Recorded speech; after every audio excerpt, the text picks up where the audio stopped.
Egypt, land of the pyramids and pharaohs. One of the most studied and scrutinized civilizations of the ancient world, and yet it remains veiled in mystery. In this video, we are going to see that the Quran reveals secrets about Egypt that until recently were lost to mankind.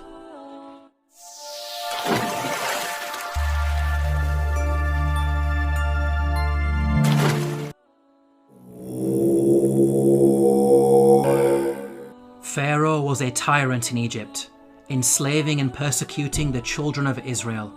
The Quran states the following about the death of Pharaoh and his supporters. فما بكت عليهم السماء والأرض وما كانوا منظرين. Note the words, heaven and earth wept not for them. A recently unearthed pyramid text has granted us new insights into the meaning of this verse. The pyramid text reads, "The sky weeps for you, the earth weeps for you, when you ascend to heaven as a star." Here, the pyramid text praises Pharaoh, claiming that upon his death he will ascend through the sky and claim supremacy of the heavens by becoming a star. We can see that the Quran quotes the pyramid text directly in its rebuttal of Egyptian adulations of Pharaoh. What's amazing is that knowledge of the ancient Egyptian language of hieroglyphics was lost to mankind at the time the Quran was revealed. It wasn't until the discovery of an artifact known as the Rosetta Stone in the 18th century, over 1,000 years after the revelation of the Quran, that mankind has been able to fully decode the hieroglyphics.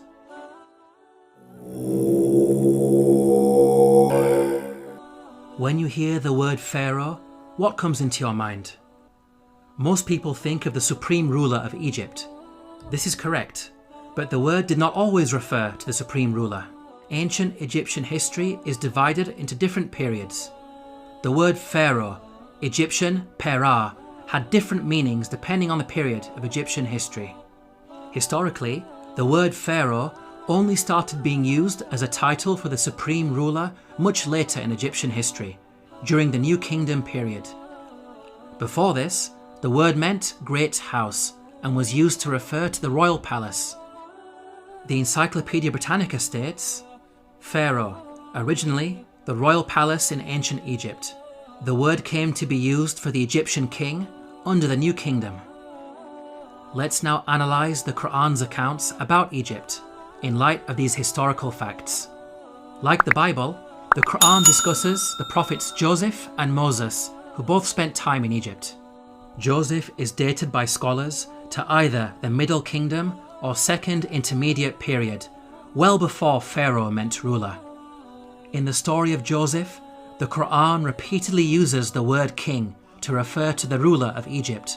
He is never once called Pharaoh. Moses is dated by scholars to the New Kingdom period. In the story of Moses, the Quran repeatedly calls the ruler Pharaoh. He is never called king. We can see that the Quran is accurate in its use of language when it comes to describing the leader of Egypt at different periods in its history. How could the author of the Quran have known this? The only source of information about ancient Egypt that would have been readily available are the Bible-based stories. To claim that the Quran copied from the Bible is problematic because the Bible uses the word Pharaoh to refer to the Egyptian ruler in the story of Joseph, which is historically inaccurate. The Quran cannot have copied from the Bible because the Quran corrects the Bible.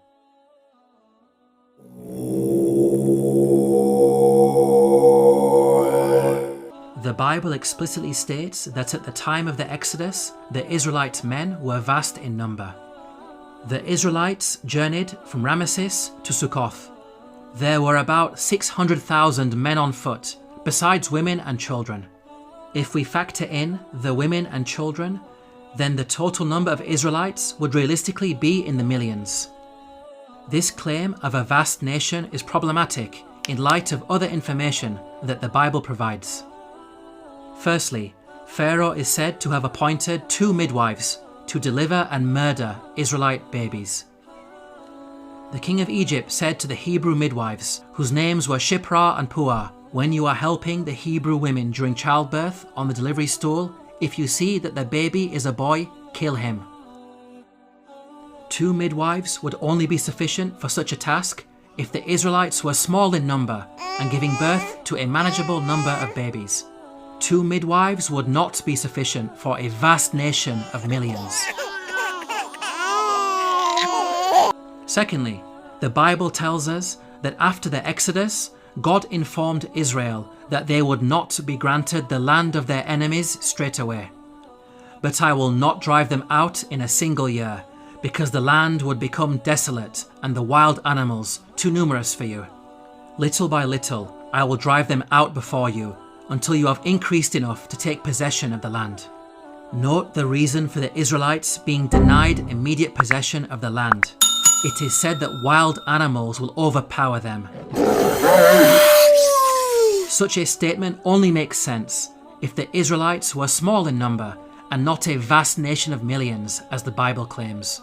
By contrast, the Quran states that the Israelites were only a small band at the time of Moses. فأرسل فرعون في المدائن حاشرين إن هؤلاء لشرذمة قليلون. We can see that the Quran fixes the contradictions that are present in the biblical narrative.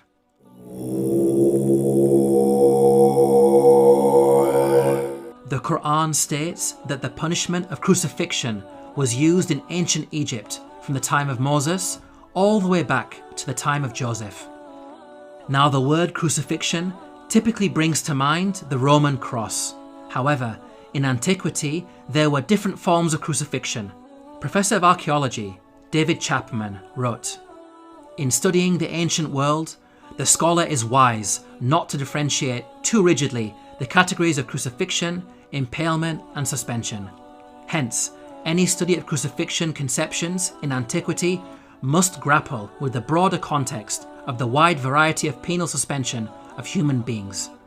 The Arabic words translated as crucified in the Quranic verses all contain the root word, solaba. Arabic dictionaries state that this root carries a number of meanings, including to harden or stiffen and to extract oily matter from bones. This word does not only mean death by being hung on a Roman cross. Rather, it indicates any method of execution which makes the body hardened or stiffened and results in the leaking of bodily fluids.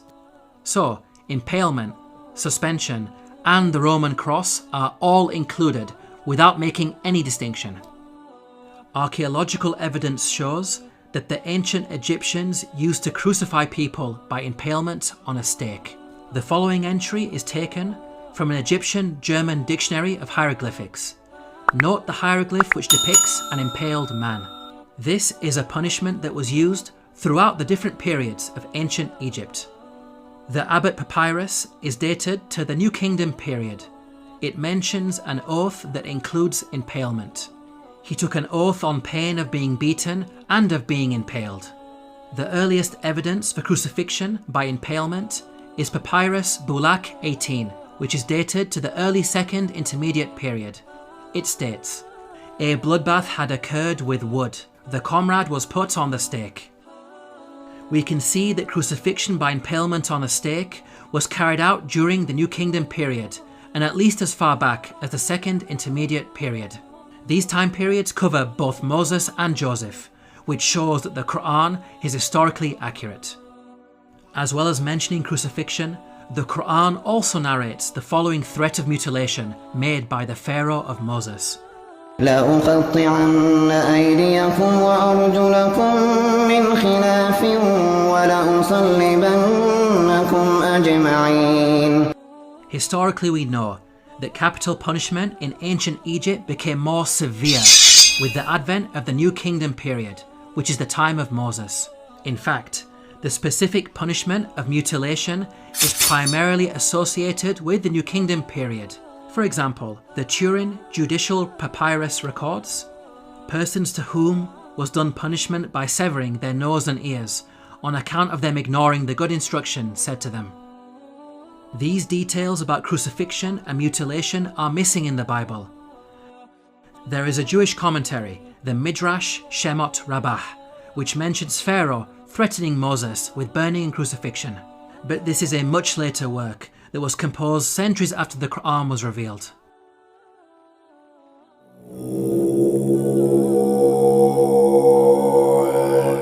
Neither the Bible nor Quran identifies the Pharaoh of Moses by name. We can use the details provided in the scriptures to try to identify the Pharaoh. Both scriptures speak of the Israelites being taken into slavery before the birth of Moses. The use of Semites for slave labor occurred only during the New Kingdom period. So, we can place Moses somewhere in the New Kingdom period. This gives us a list of 33 possible pharaohs. Both scriptures also speak of an exodus of the Israelites out of Egypt. The Merneptah stele is an important artifact that contains the first explicit reference to Israel in the archaeological record. It is dated to around 1208 BCE. It discusses the land of Canaan and mentions the Israelites in relation to Canaan, indicating that the Exodus had already taken place by this date. The artifact is contemporaneous to the pharaoh Merneptah. This means that the Exodus had to take place before Merneptah, since Merneptah was alive and in power after the Exodus and not drowned in the sea. This establishes an upper boundary in the timeline of the pharaohs. From the point of view of both the Bible and Quran, we are now left with 18 pharaohs as candidates who may have ruled during the time of Moses. Let's now delve deeper into the biblical narrative. The Bible claims that there were 2 different pharaohs who were in power. The first died while Moses was in hiding in Midian. When Pharaoh heard of this, he tried to kill Moses, but Moses fled from Pharaoh and went to live in Midian. During that long period, the king of Egypt died. The new Pharaoh continued his predecessor's persecution of the Israelites, and it was the second Pharaoh who was later drowned when Moses crossed the sea. The Bible gives us a timeline for these events. The burning bush encounter with God took place when Moses was 80 years old. So from his birth to the Exodus, there was a span of at least 80 years, during which 2 pharaohs ruled Egypt. Now, there is a big problem if we compare this biblical narrative to the timeline of the pharaohs. We've seen that the Bible claims exactly 2 pharaohs ruled during the 80-year period from the birth of Moses to the Exodus. If we consider the number of years that each of the pharaohs ruled, we can see that there is no 80-year period during which only 2 pharaohs ruled. Any given 80-year period will give you at least 3 pharaohs in power. We can see that the biblical narrative contradicts the historical evidence. Let's now compare the Quranic narrative. Unlike the Bible, the Quran depicts a single pharaoh reigning from the birth of Moses all the way up to the Exodus. The Quran informs us that Moses fled to Midian when he reached the age of maturity. The Quran defines the age of maturity as 40 years old. The Quran also informs us that during his time in Midian, Moses spent 8 to 10 years in the service of his father-in-law before returning to Egypt to face Pharaoh. This means that Moses was at least 48 years of age when the Exodus happened. The only Pharaoh during the New Kingdom period who had such a lengthy reign as an absolute ruler was Ramesses II, who ruled for 66 years. The Quranic account is perfectly in line with the historical evidence and fixes the chronological issues that are present in the biblical narrative.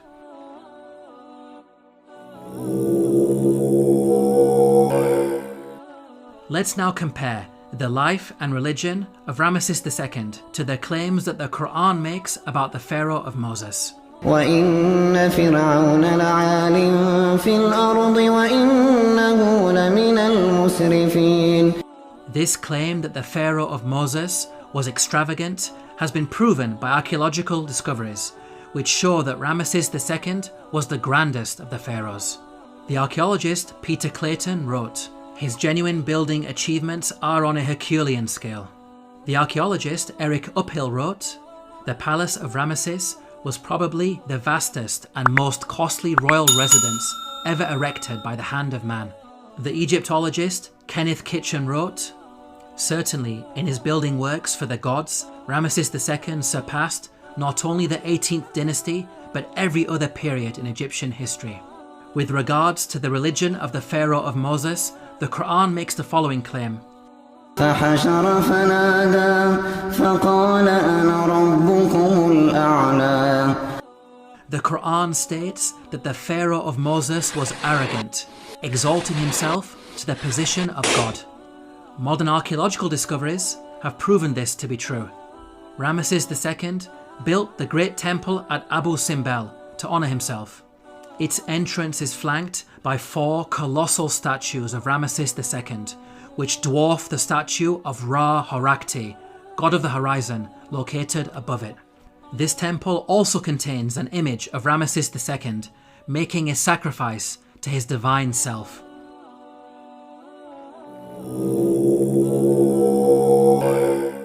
The Quran makes the following claim about the Pharaoh of Moses, who God drowned in the sea. فاليوم ننجيك ببدنك لتكون لمن خلفك آية.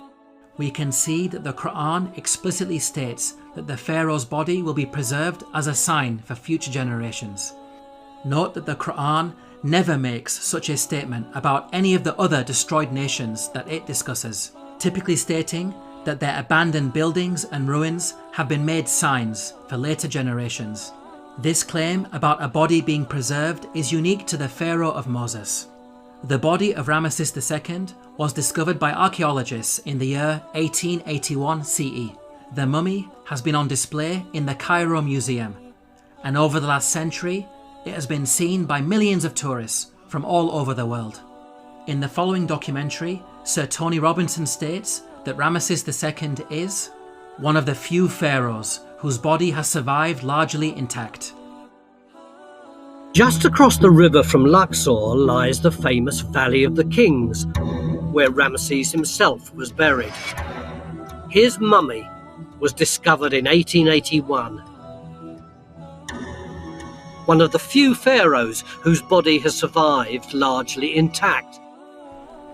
Historically, priests had concealed his body in a secret location in the year 1000 BCE because of a problem with grave robbers. Nothing was known about his mummy in the intervening period of almost 3,000 years. At the time the Quran was revealed, the whereabouts and fate of Pharaoh's body was unknown. During the 3,000-year period in which the body was hidden, it could easily have been damaged or stolen. It may have even remained lost forever, locked away in its secret location, never to be rediscovered. If you think about it, these statements in the Quran are not only historically accurate, but also represent quite a bold prophecy.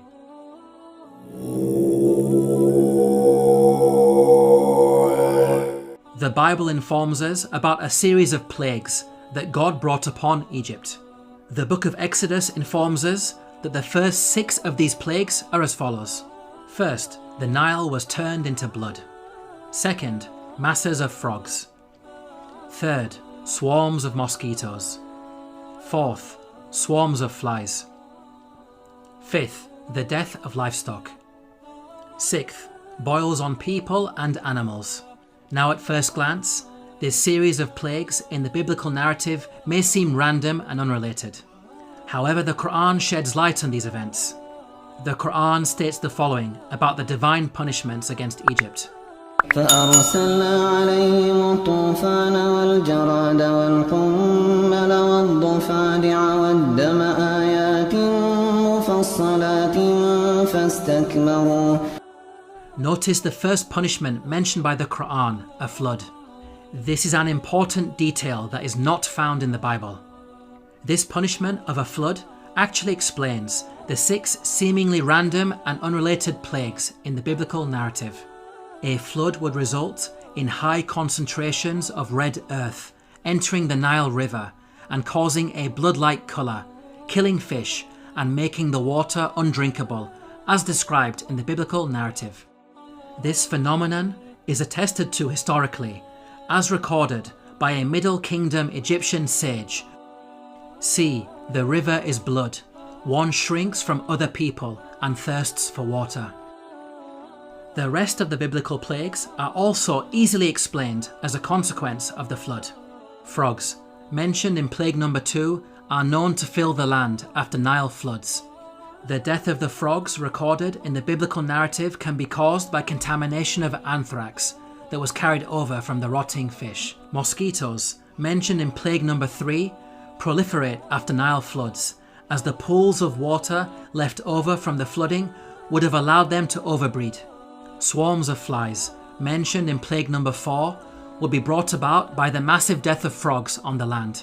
The death of pasturing livestock, mentioned in plague number 5, can be explained by anthrax, as brought on the land by the frogs. The boils on humans and cattle, mentioned in plague number 6, may have been caused by bites. The stable fly in particular is infamous for its vicious biting of mammals.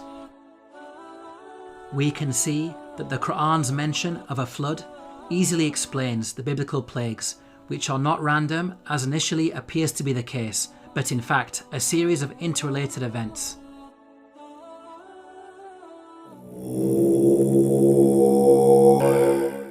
The Quran mentions the following incident about Joseph while he was in Egypt. وشروه بثمن بخس دراهم معدودة وكانوا فيه من الزاهدين. Here the Quran states that Joseph was sold for a paltry price. The Arabic phrase used is darahima ma'dudatin, which contains the words dirham and ma'dud. Dirham means a unit of silver coinage or weight. Ma'dud means countable or limited in number. So the Quran is making the claim that Joseph was sold for a small amount of countable silver. There is plenty of historical evidence that standardized units of silver were used in transactions in ancient Egypt. Small pieces of silver, known as shati, were used in trade. The tomb of Nyankhnum and Khnumhotep is dated to the Old Kingdom period. It contains a scene of a busy open-air market with goods for sale.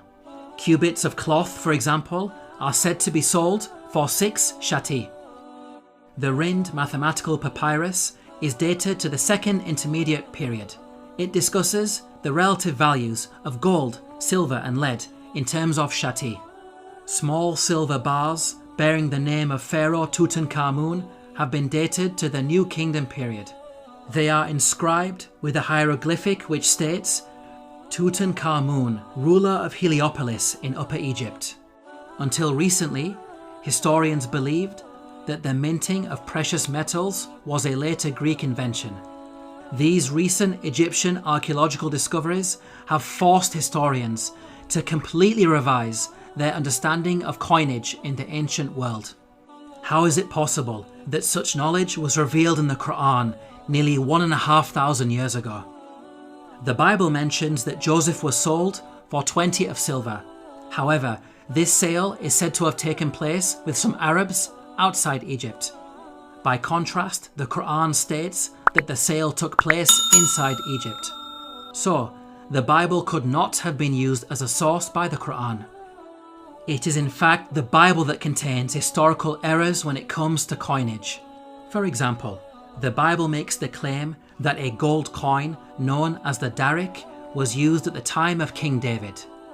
They gave toward the work on the temple of God 5,000 talents and 10,000 dariks of gold.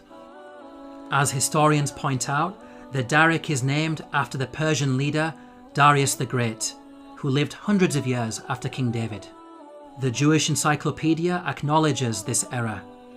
A notable instance of anachronism occurs in 1 Chronicles 29:7.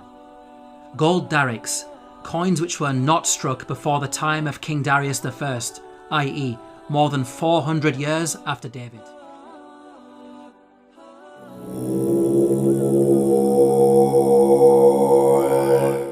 The Quran narrates the following conversation between the Pharaoh of Moses and an individual referred to as Haman. وقال فرعون يا هامان ابن لي صرحا لعلي أبلغ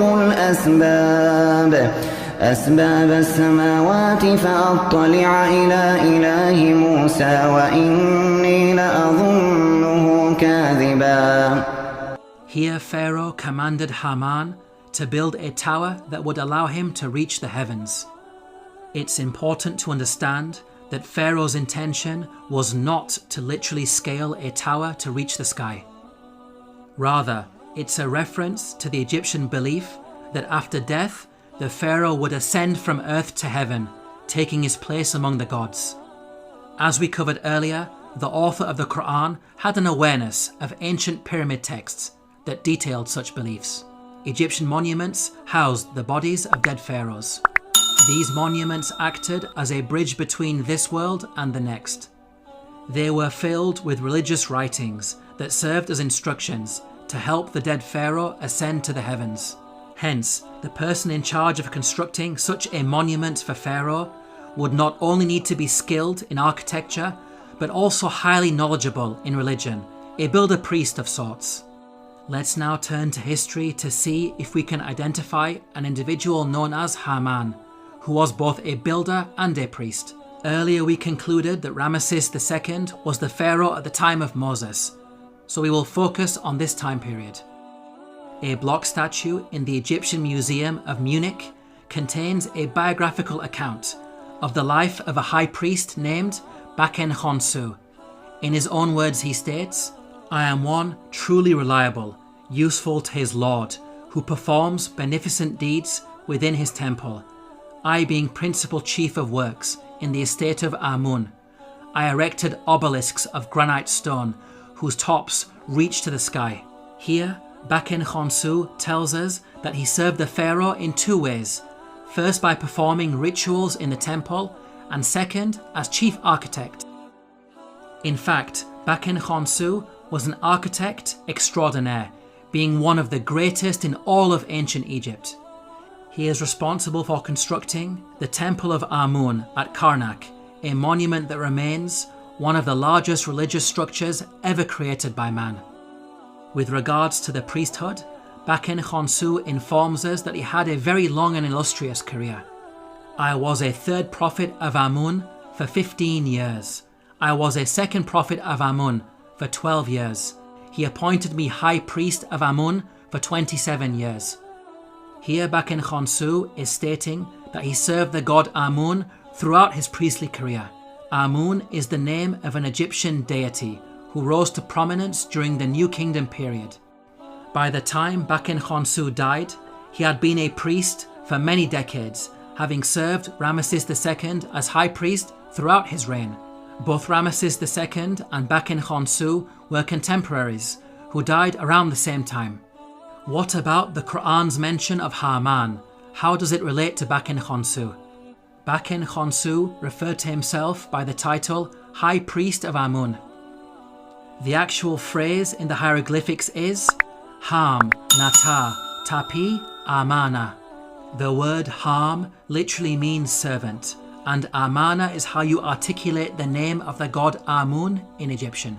Baken Khonsu was Ham Amana, meaning servant of Amun. The Quran's mention of Haman may be simply an Arabized version of the Egyptian Ham Amana. Let's now summarize the main points about Baken Khonsu. He was a senior ranking figure under Pharaoh Ramesses II, acting as both high priest and chief architect. He served in the temple of the god Amun and thus had the title Ham Amana. It is clear that all of the historical evidence fits perfectly with the Quranic narrative. Now it's important to point out that the Bible also mentions a Haman, but the resemblance is only in name.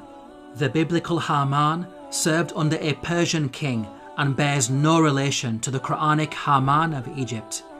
Yet again, these are details that are completely missing in the biblical narrative. In this video, we have seen that the Quran has a remarkable insight into many facets of ancient Egypt, revealing long-lost knowledge while also correcting the Bible. Claims that the author of the Quran copied from the Bible are clearly rubbished in light of such facts. The Quran boldly declares its origins. تنزيل الكتاب لا ريب فيه من رب العالمين